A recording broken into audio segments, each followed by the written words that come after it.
Hi hello viewers. பொதுவா மக்கள் நிலக்கடலைய ஒரு ஹெல்த்தியான ஸ்நாக்ஸா பாக்குறாங்க. அதனால எல்லா வயசுல இருக்கிறவங்களும் நிலக்கடலைய விரும்பி சாப்பிடவும் செய்யறாங்க.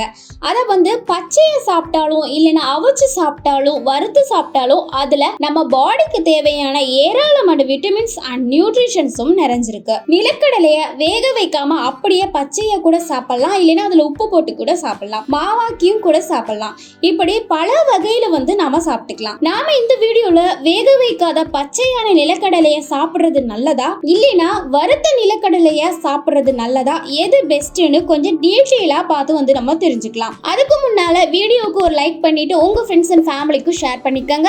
அண்ட் நம்ம சேனலை மறக்காம சப்ஸ்கிரைபும் பண்ணிக்கங்க. அப்பதான் நம்ம சேனல்ல அப்லோட் பண்ணக்கூடிய வீடியோஸ் உங்களுக்கு தெரிய வரும். நிலக்கடலைய எந்த வடிவத்திலையும் சாப்பிடலாம்.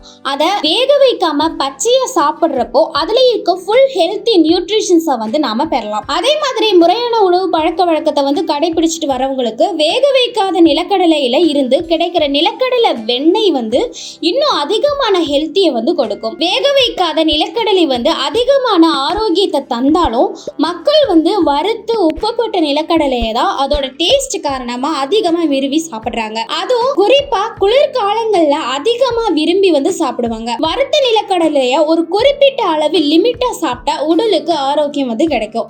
அதே நேரத்துல அளவுக்கு அதிகமா சாப்பிட்டா சில டைம்ல பிளட் பிரஷர் இன்க்ரீஸும் ஆகும் அண்ட் ஹார்ட் ரிலேட்டடான நோய்களுக்கு கொண்டு போயிடும். சோ வாய்ப்பு கிடைக்கிறப்ப எல்லாம் பச்சை நிலக்கடலைய தோலோட வாங்கி சாப்பிடுறது நல்லது.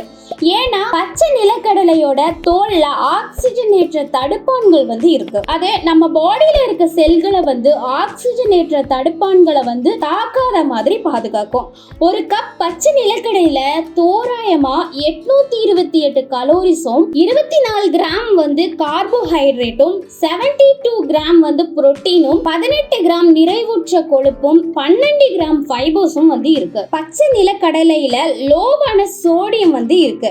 அது மட்டும் இல்லாம இதுல கெட்ட கொழுப்பும் இருக்காது. லோவான கார்போஹைட்ரேட் இருக்கிறதுனால பாடி வெயிட் குறைக்கக்கூடியவங்களுக்கு அந்த ஃபுட் லிஸ்ட்ல பச்சை நிலக்கடலையை சேர்த்துக்கிறது நல்லது. ஏன்னா பச்சை நிலக்கடலையில அதிகமான நல்ல கொழுப்பும் அதிகமான கலோரிஸும் இருக்கு. சோ இத லிமிட்டா எடுத்துக்கிறது அண்ட் மத்த ஃபுட்ஸோட சேர்த்து சாப்பிடுறது ரொம்பவே நல்லது. எண்ணெயில வறுத்த உப்பு கலந்த நிலக்கடலையில லோவான அளவு சோடியம் இருக்கிறதுனால அது இதய ஆரோக்கியத்துக்கு பெஸ்ட்னு தி அமெரிக்கன் ஹார்ட் அசோசியேஷன்ல சான்று அழைச்சிருக்காங்க.